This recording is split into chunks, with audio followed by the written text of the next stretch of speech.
Pada video kali ini, kita akan belajar melakukan penulangan kolom dari output ITABS. Cara pertama adalah dalam kondisi sudah dilakukan design check pada model.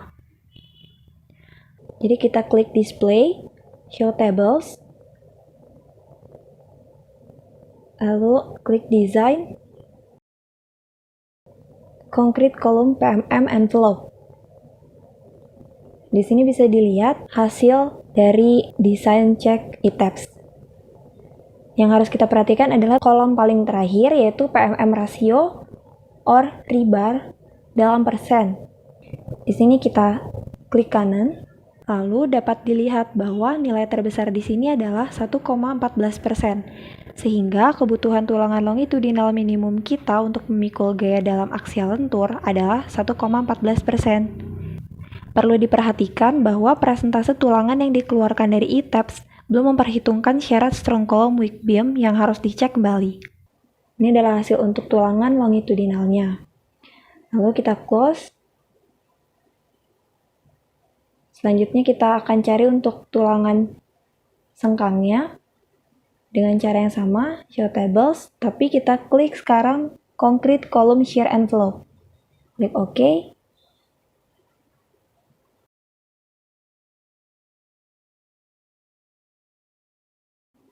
Di sini ada AT major dan AT minor, yaitu luas tulangan transversal atau sengkang arah major dan luas tulangan transversal atau sengkang arah minor. Dan di sini kita akan menyamakannya saja untuk arah major dan minor karena kebetulan kolom kita bentuknya persegi. Jadi kita akan cari aja yang terbesar. Klik kanan, sort descending. Pada AT major dapatkan 994,42. Lalu kita lakukan hal yang sama pada AT minor. Sort descending, dapatkan 984,62. Karena lebih besar untuk hasil dari AT major, jadi kita akan gunakan nilai untuk desain dari AT major.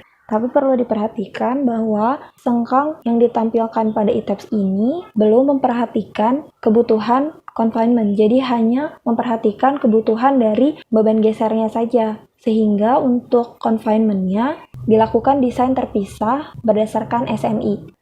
Lalu, apabila kita ingin melihat display kebutuhan tulangan kolom untuk masing-masing kolom pada ITABS, yang pertama dilakukan adalah kita akan menselect hanya bagian kolomnya saja. Dengan cara klik Set Display Options, kita akan cek bagian kolomnya saja dan menguncheck bagian lainnya.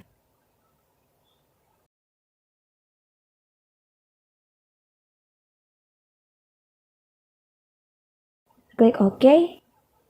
Di Windows bagian kanan, itu udah ada tampilan kolomnya saja, lalu kita display design info, design outputnya, kita cek rebar percentage, lalu klik apply, dan di sini kita bisa lihat hasil rebar percentage bagian masing-masing kolom. Lalu kita cek shear reinforcing-nya untuk melihat sengkang berdasarkan kebutuhan geser. Lalu kita bisa lihat juga kegagalan yang terjadi pada kolom dengan identify all failures. Klik apply. Apabila tidak ada terlihat tulisan OS atau tulisan lainnya, berarti kolom kita tidak mengalami kegagalan apapun.